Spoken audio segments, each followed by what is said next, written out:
Maya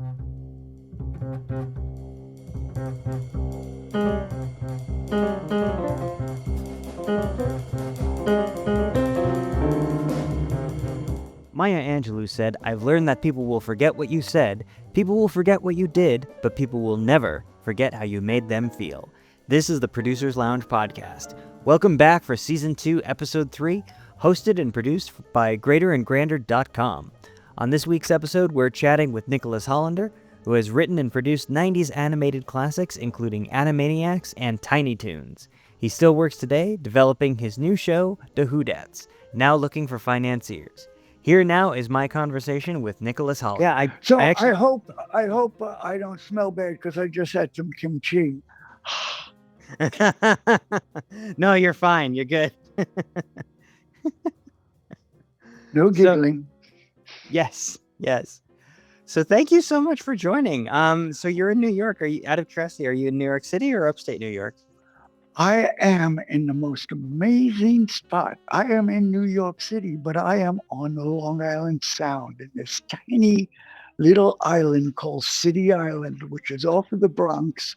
And people think of it as just a restaurant road where you get fried seafood. Uh-huh. But there's homes, and I look out to Connecticut and beyond. That's great. Actually, I lived in Connecticut on Long Island Sound. I lived in Stamford growing up. So I grew up right across from you in Oyster Bay. Oh, nice. That's right around Great Gatsby area too. So yes, that's exactly Great Gatsby area with exactly Twin Harbors and everything. Yeah. So thank you for jumping on. I'm curious. I want to go ahead and dive in. Where'd you grow up? I grew up in at first I grew up in Hollis, Queens. I was a city boy until about age 10, 11. And then we went to Oyster Bay. And my dad was violinist, concertmaster at Toscanini, the NBC Symphony Orchestra, associate concertmaster. And then he was on NBC symphonies and bands, and he was with Charlie Parker, and he was with Frank Sinatra, and he was with everybody. Even when you hear the song "Stand By Me," you're hearing him. He played like 4 parts there. And my brother was a classical pianist. Boom, boom, boom, boom, Lauren Hollander. So I was the bum. So you were born in the trunk, though, from the sound. Yeah, I'm born in the trunk. They were doing all their things, and I just did my own thing, and I always made up stories and fantasies and just sort of drifted away. And during the summer, we spent in Mackinac Beach on Long Island, on this beautiful sandy beach looking out at Connecticut. And that's where most of my experiences, well thought out experiences, journeys and trips and magic rowboats and everything. That's awesome. What was the first story you remember writing? Well, that's a story in itself. I'm dyslexic. Now, I don't know if that, you know what that means. I see pages and words go every which way, up and down, and sentences fall off the book. So I couldn't read well. I couldn't keep up with the class. So when book report time came, I made up the story. I made up the author. And I did it from about 4th grade to 11th grade, junior in high school, when the teacher said, "I know what you're doing, and I think you should keep doing it." And I did. Oh, that's awesome. It's great that you had like encouraging teachers who pushed you along and also didn't rat you out, from the sound of it. I know. Well, I graduated with 68 people. Tiny classes in Oyster Bay. Oh, wow. Yeah. Wow. So then once you graduated, where did you go from there? Were you looking at college, or were you concerned that the dyslexia would hold you back? I had already made my surf movies. I would go surfing, and then after I'm surfing, I'd take movies and then edit them together. Oh, wow. So I went from high school to hanging out, and then finally a fellow named Michael Cooper Smith said, "I know where you should go," and he sent me into the city, into Manhattan, to get a job. And the job was to be a messenger for a sound editing house called Dick Lafsky's Music House, way back when. And I saw the machines they were working, and I delivered cans of film, and I watched what they did with the film. And I said, I know how to do that.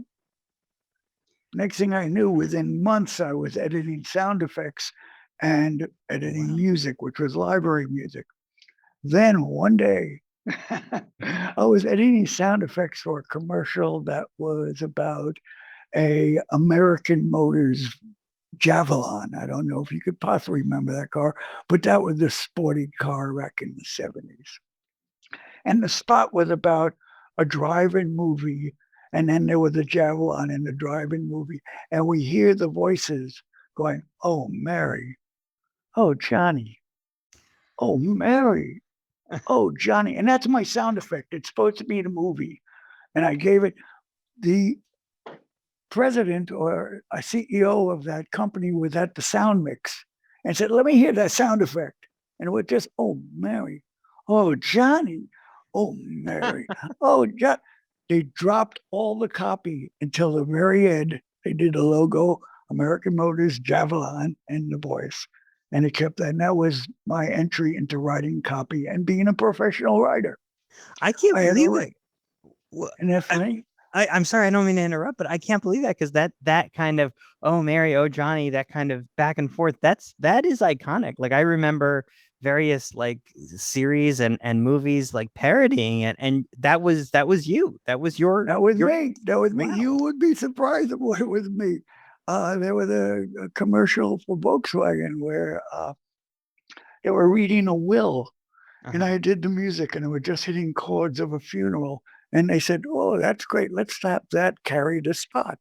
And it was like I leave my for my son. I leave $14 for my wife. I leave the garage and part of the backyard. And for my accountant, who said every penny is worth everything, I leave my entire fortune of $5 million. And I made it to the Smithsonian organ Wow. music. And I don't play organ music, but I had my boss, who was a genius on his own, had at the time a Moog synthesizer, and Uh-huh. that made a sound of anything you wanted. So I figured out the organ, and I would do chords, and it was very funeral-esque, deep down funeral sounds, and that's what did it. But I became a copywriter Hmm. until when I went from agency to agency. And then I discovered videotape. And at that time, they were using big fat videotape for Hmm. television shows like The Perry Como Show and Star of Stars. But With the old like Sony, 3/4 inch reels, right? yeah, The ones that you would bigger, spool up. bigger, 1, 2 inch. Oh wow. Then Sony came out with a porta pack, which you put on your back and you carried it. And you had a little camera and you carried the works on your back and you would shoot. And I got to be co-director of the Manhattan Public Access Center. It was Oh way wow. at the beginning of cable. Or the way at the beginning, it was called Sterling Manhattan Cable. Since Land became Warner's, they bought it up. But I was co-director of the Access Center, and I had the good fortune to do a videotape of Allen Ginsberg in his East Village home, playing the hurdy-gurdy and reciting poetry. And that too made it to the Smithsonian. It's just wild. Everything has been serendipitous. I never planned on any of this, though I love it and I wanted it all to happen. But there I was with Allen Ginsberg and the Alternate Media Center, and we won a national endowment on the arts, which was a big deal, but I didn't know. That is incredible. Like so let me ask just as far as timeline, you graduated from high school at what year?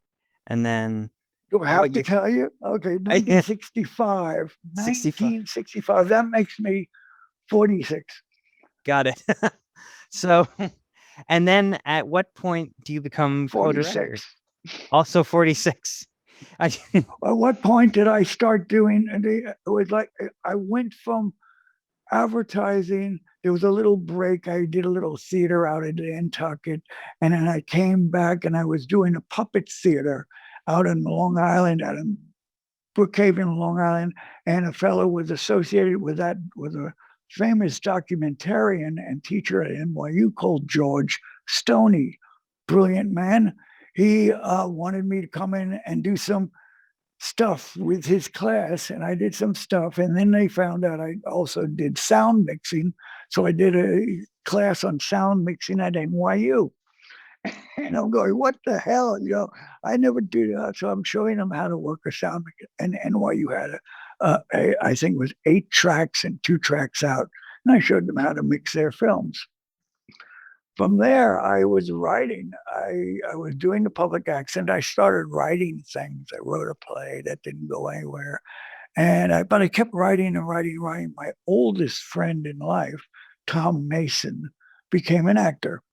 And so we wrote it together. We wrote together. We wrote together, and we wrote a couple of shows, and we sold one for ABC After School Special, which was a big deal, and with Dolores Morris, who was a big deal on ABC. And then I got a chance to write my first nighttime episode on a show called Jack and Mike, which Tom was in, of course. I was getting the lead hand.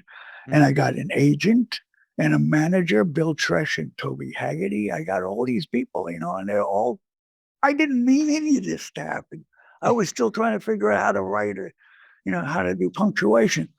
And from that point on, I was writing, and I got a chance to write a song for a documentary called Gizmo. At that time, it was called Eureka. And it was all about inventions. And I wrote a song called Benjamin Lee, which was a talking blues thing that took a lot of their footage that they couldn't use and put it into one song.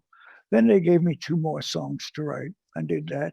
And they said, you're pretty funny. Would you like to rewrite this narration script? So, again, with the Porter Pack, put the Porter Pack on the moviola, recorded the whole film, went home and worked on each scene and try to improve the script and make it funny or make it dry. And sometimes dry is more funny. But one thing I always did, and I still do it, I try to find those moments of heart that lift you up. So the funnier is funnier, and the moments of heart lifts you higher. And I think that's been my success. I think people like me because of the heart. Can you give us an example of what was the most difficult issue or difficult episode that you found where you had to really stretch in order to find the heart in a scene? Well, back then it was you have a certain in police drama and detective drama and that kind of thing. You have a certain story, a showrunner gives you a certain story. You have to hit all the points. Right. So I would always try to put in a point where with silence, or I would write, she looks at him, he looks back at her. They acknowledge and go forward. And those lift you up. But I think you'll like this story. I was always writing and sent out to Los Angeles from where I lived in Soho. Well, Tribeca at that time. I went out to Los Angeles to work, and then back to New York, and then Los Angeles, and back to New York.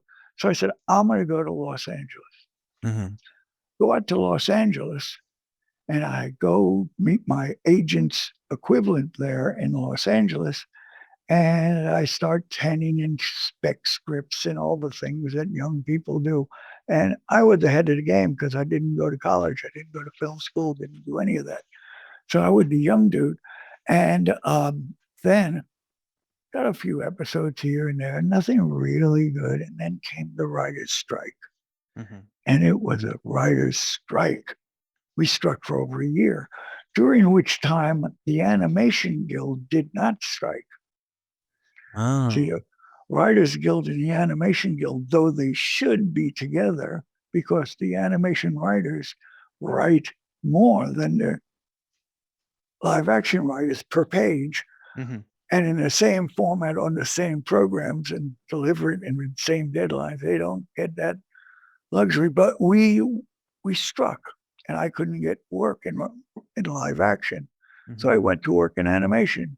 And what happened in animation, I got a call from Michael Mann, my manager, who goes, Nikki, I got a job, or at least an interview for you. You got to go over to Warner Brothers and meet this girl, Sherry Stoner, and Tom something. So I go over there and I meet Sherry Stoner and Tom Ruger and shake hands, and they give me an assignment for this new show they're doing called Tiny Toon Adventures. I take it home.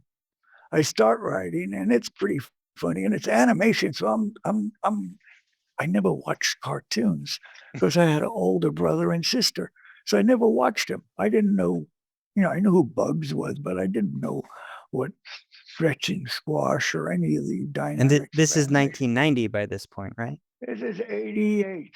Oh, 88. Okay. Yes. And they say I go back and I hand it in, and I go back home, and it's 4th of July weekend, and I get a call from Tom Ruger, who was, as I found out, he's sort of like Warner Brothers head guy for the cartoons. He was the genius behind it all. And he said, Steven loved it. Meanwhile, I didn't know who Steven was. So I said, he did. Was that the guy I met in the hallway? And Tom said, no, it was me. You met in the hallway. Steven Spielberg. Had I known, had I had a clue, if somebody had told me you might be writing for Steven Spielberg, I would have choked. I would have totally choked, because Steven was Jaws. He was Jaws. And so I would have choked. So there I was hired to write a movie for them called How I Spent My Summer Vacation, which was the Tiny Toons characters. And that was a big hit. So they told me to keep on for the next season. So I stayed on for the follow-up and all the rest of the Tiny Toons. And it was a great environment with just a small crew. And we'd all sit around and, bust each other's humps and just create and create and create. And we'd find humor from the walls, from the dust, from anything. It just happened. It was a great chemistry. And the show was a big, big hit. So Steven said, go ahead and make another. So Tom had us all start thinking, what kind of character would you like? And at the same time, he had the artist drawer, and he wanted to base 3 characters on his kids, which was 3 boys. And he had characters, and then they put ears on them. And they said, well, we got to put a girl in there. And they put a girl in it, and that became Wacko, Yakko, and Dot. From there, all these side characters we invented became their own franchises, and they all started fitting together. And the genius of the original, mind you, the original Animaniacs, was that there was no set time to a cartoon. There was a half-hour slot, which in fact was 24 minutes. Right. Okay. So, but we would do different length cartoons. And Tom would piece them together like a collage to fit into that time. This is Tom Ruger. Tom Ruger, where he had holes, he would fill them in with things that we started right, or we had ideas. And between 5 or 6 writers, there was phenomenal material. That was the original, underlined original Animaniacs, which was all inspiration, not the new version, which is beautiful. Okay, you're zooming by too fast, because I grew up on this. I grew up on Tiny Toons. They landed on Mars, and no, go on. But no, I maybe I'm showing my age, but I grew up in the era of Tiny Toons and Animaniacs, and me and my whole generation of filmmakers that I work with now fondly remember those cartoons. So I gotta ask, what was that process of making Tiny Toons like? You said it was a handful of people in a small crew. Like, what was it like being in that writer's room? Were you given any guidelines or were you just encouraged to go nuts? What was it like writing for Steven Spielberg? I got to ask all these questions. Like, that's It incredible. was my first assignment after doing the Elmira and cleaning up after her pets or whatever it was. They Hmm. said, I can't, they said, think of some cartoon ideas. Uh-huh. And now they're cartoon. So I thought about one of the character goes out to fly a kite, Hmm. right? And the string breaks and the kite flies away and a moth sees the kite, a butterfly moth, and starts to think it's his friend. And they start having a relationship. And for 7 or 8 minutes is poignant, touching experience. Then a storm and the kite gets broken and falls Oh. through. And the moth mourns, really mourns, grieves for his lost friend. Uh-huh. And it's very sad going toward the end. Then comes the little pig character, and he says, "Kite," and he picks it up, and he's a little glue. No, it was actually, I think it was Buster went out there and found it. And he put glue together, and he Hmm. put string, and he tied it together, and started flying the kite again. And the kite was happy, and the moth flies, and we had a happy ending. And that was the kind of thing I became known for in that bunch Hmm. was the asides from the main structure. I would do the characters plus. One time I had in Animaniacs um, gloves. Wacko was playing the piano, and his gloves ran away. And Uh-huh. they found themselves living the life in a nightlife. And then they found themselves getting cold and by a fireside where Skid Row warming their hands in front of the fire. And then finally they made their way back and finished the tune. And those kind of things fit in. And when you have poignant moments and slapstick, they're funnier. It's very Shakespearean in a way. He did the opposite. He would put fun in before the bloody scene. And we had the bloody scene and then put heart in. And it worked. And I did that all through Tiny Toons, learning about cartoons, which to me was strange. But by the time the run was over, I picked it up, sort of. I kept watching. I was very kind of quiet during that first season because I didn't know shit about cartoons or animatics or things like that. I learned it was like going to school then because animation is a lot more complex than shooting film in live action.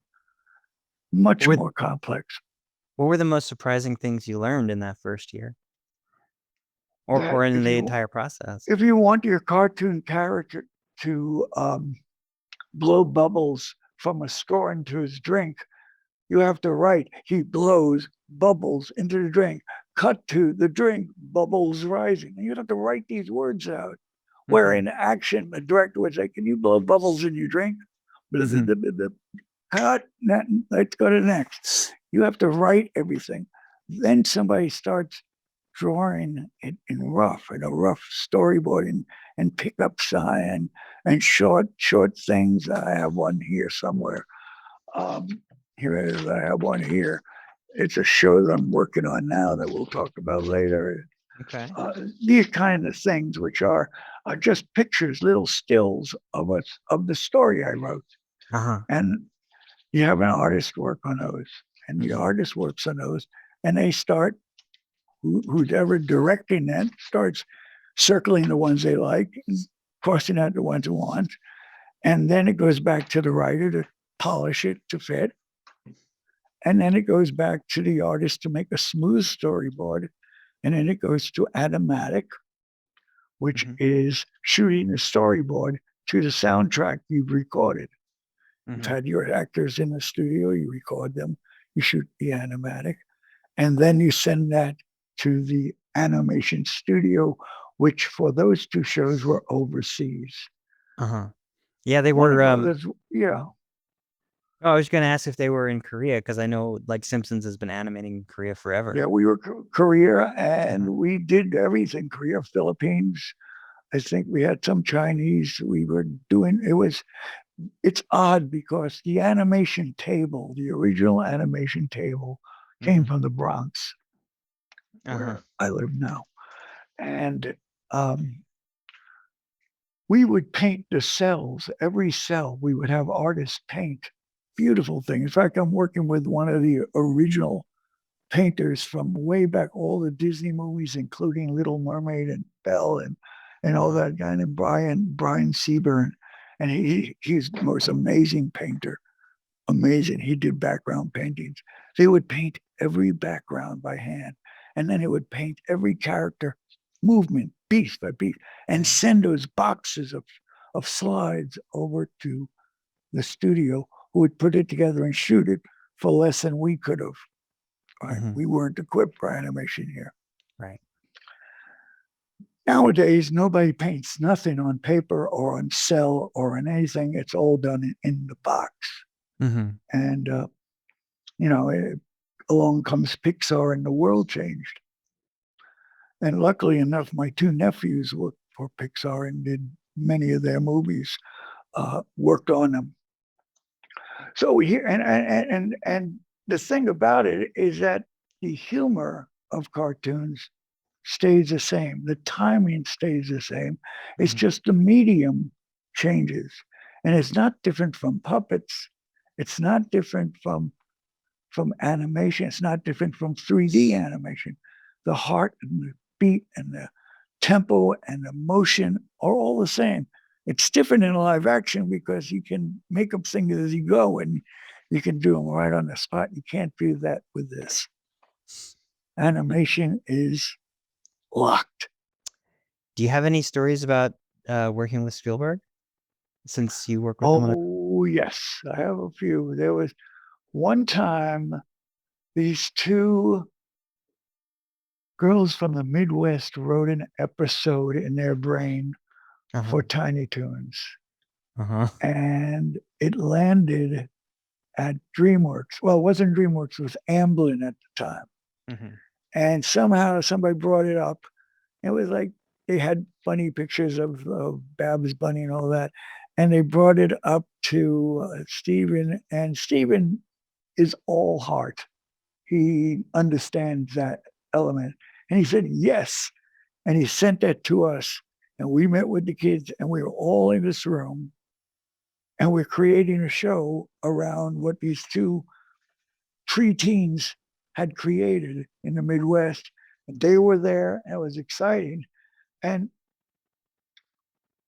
it turned into a show. Another Steven story, which is amazing, while he was shooting Schindler's List, which Uh-huh. was pretty dramatic, he would read every script for Animaniacs. Where he got the time, we don't know. But I would get notes back. Tom would get notes back. Sherry would get notes back from Steven. Uh-huh. Then we had to stamp it, approved by Steven. He was very involved in those shows. Wow. What, what can I tell you? It's a great business. Hmm. It's at every level. It's fun to watch. It's fun to do. And if you do live actions, or you do photography, or you paint, art is a given. Everybody can translate into some form of art, understand it, relate, and project. That is beautiful. So then you did a lot of animation in the 90s. Like I printed out your Yeah, IMDb. lots of stuff. Yeah, you got 5 pages here. Yeah. 5-page IMDb.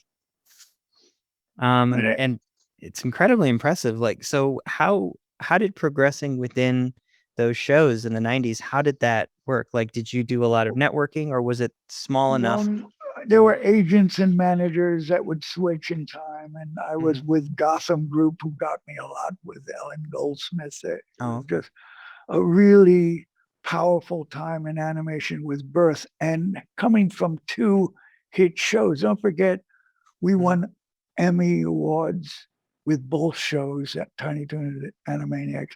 We Mm-hmm. won the Peabody Award, George Foster Peabody Award with Animaniacs, Uh-huh. because in our context of slapstick humor, we not only had heart, but we had education, Mm-hmm. little education. It was age 9 and up, Mm-hmm. but we always kept the up higher than what you would think for a cartoon. Mm-hmm. So high school kids and college kids liked them too. So we got a big audience. And from that, I found that people would call and say, you want to work on this show? You want to work on that show? Some of the shows never went anywhere. Mm-hmm. Some of the shows, one of the shows I'm still working on started in 90, no, I'm sorry, in 99. Mm-hmm. I started the first round of it. And then when I finished with Warner Brothers, I went on tour to a animation festival in Wales, Mm-hmm. the UK, and met some people from Hungary who took me to Hungary. And we started working on a show called Lily, which I'm still working on. Trouble is, these shows nowadays, there's so much. The secret is we have some brilliant shows, and I myself have in my crowd about 400 years of animation experience. All these folks. Mm-hmm. We've aged out of Hollywood. Hollywood hasn't aged. You will learn. You will learn. No, I'm aware. Like I have many actress friends who have told me about the aging out of Hollywood process, but you're saying that They there's an get they aging. get younger cheaper. Yeah. That's the thing. You get younger cheaper. Um, and so, but Europe. So I did some things for Hungary, did some things for the BBC. Mm-hmm. I did one thing for Germany with one of the Animaniacs writers, John McCann, who was one of our writers, and I, I worked on Casper and Mouseworks and Timon and Pumbaa for Disney. You Mm-hmm. just sort of bounce around. Now I'm working on stuff that I find even more exciting than that. I'm working on a show that takes place way down in the bayous. Now the bayous is just down a river, but Mm-hmm. it's a ragtag band of creatures, some living and some not. Uh-huh. Um, it's kind of like New Orleans, but without the hurricanes and without the booze. Well, maybe the booze, but it's not the same way. But there is a lot of black magic in this show. It's called the Who Dats. Oh And wow. right now we're seeking money. Money talks, and we make animation, seed money, and then production money. It's brilliant. It's a great show. I have Dan McHugh and I created it. Dan McHugh sent me a picture of a turtle he liked, and he Mm-hmm. had some turtle doing this and turtle doing that. Turtle in a football game getting clobbered because he saw the football with a friend of his. And from there, it built into this huge world. And Mm-hmm. it's really, the artwork is just thrilling. I can show you, your people can't see it, but the Mm-hmm. artwork is thrilling. I mean, it's colorful and it's magical. Oh wow, this is Here's cool. here's one of Dan's style pieces. You'll love this. It's the turtle going down a river.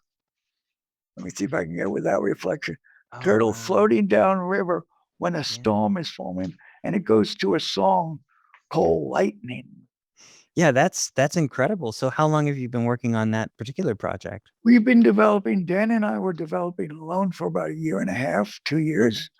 And then we started attracting some of the other people we've worked with. We say, hey, Dan and I are working on a thing. Want to do some painting? And would you like to come up with some storyboards or some character designs, some turnarounds?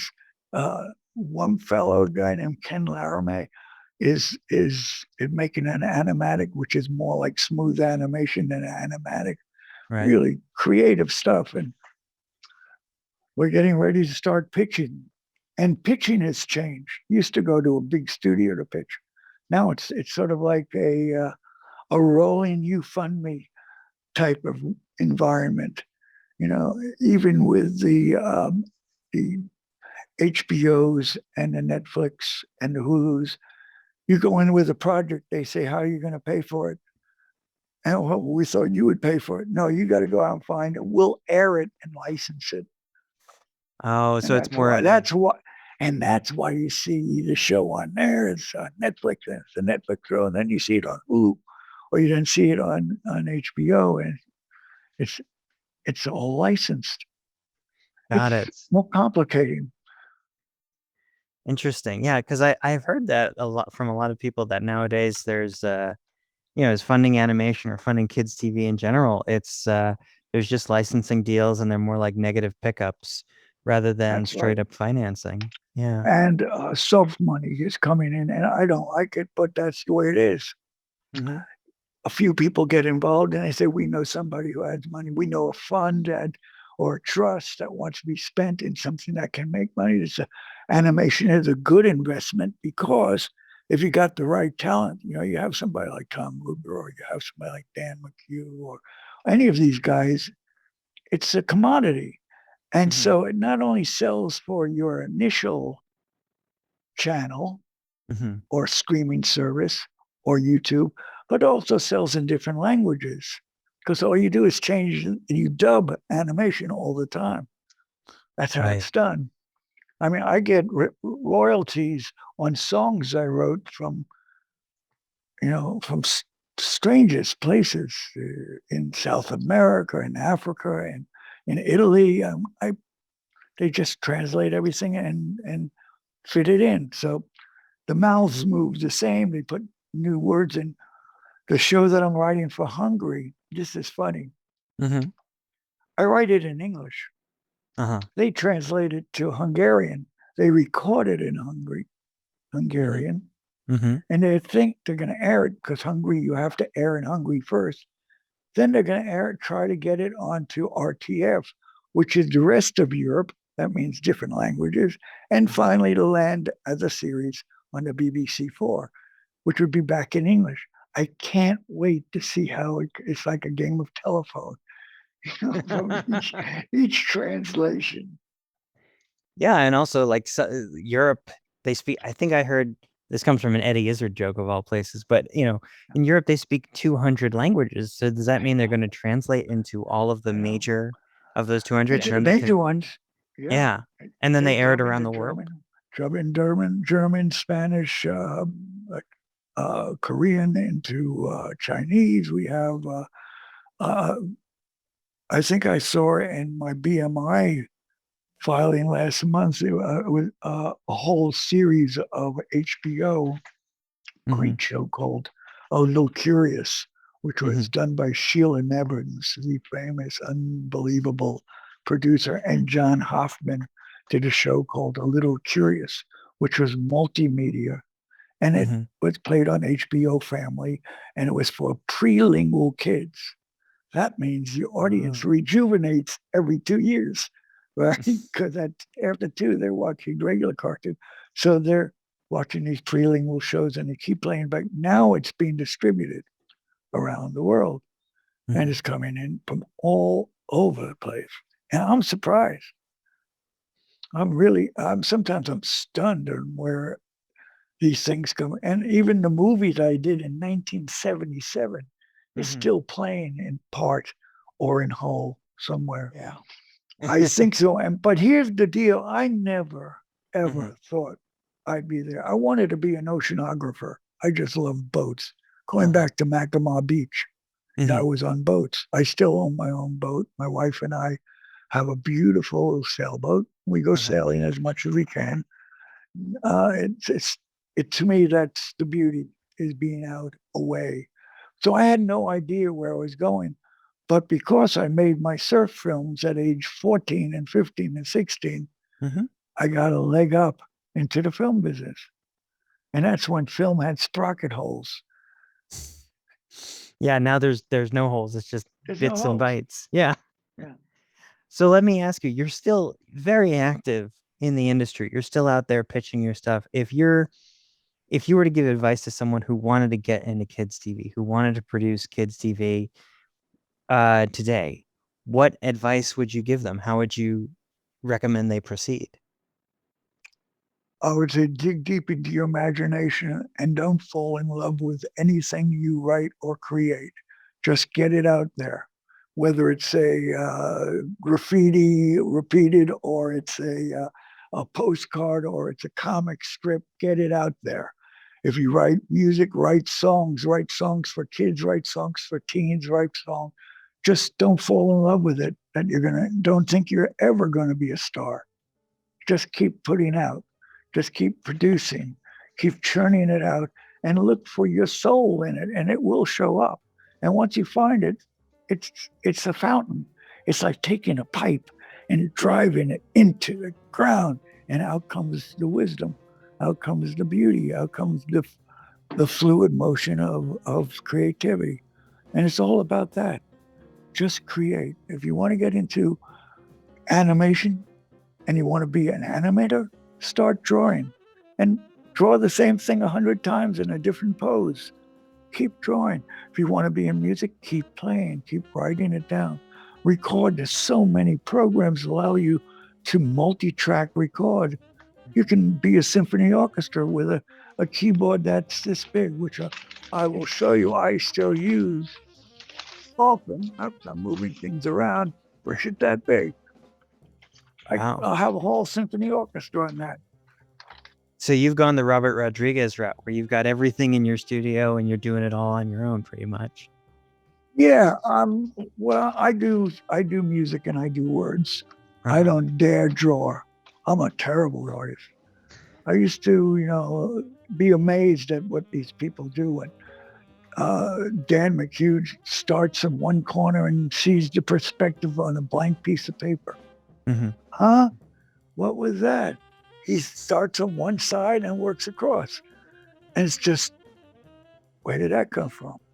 And I don't compare, but somehow I got engaged with that. And we bond. All these people, all these talents come together and they create these masterpieces. I mean, some of these shows you look back at some of these earlier shows that I was involved in, and they're just out of the blue beauties. Mm-hmm. Mm-hmm. The Disney shows, even, what was that? The one with all the ducks?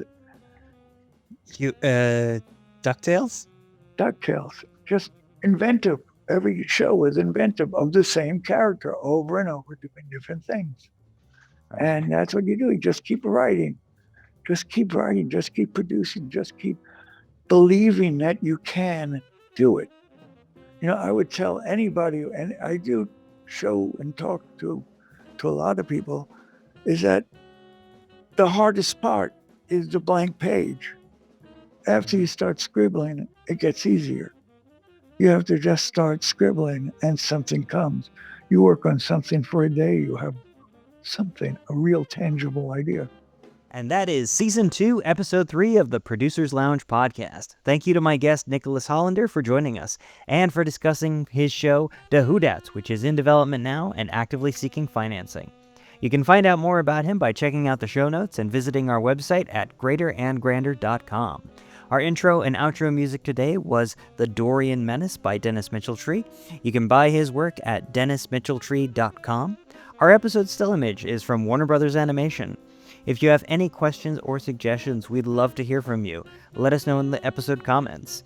You can stay up to date by following us on social media at the handle GreaterGrander, all one word. Join us next week for more cocktails and questions, and until then, keep producing dreams.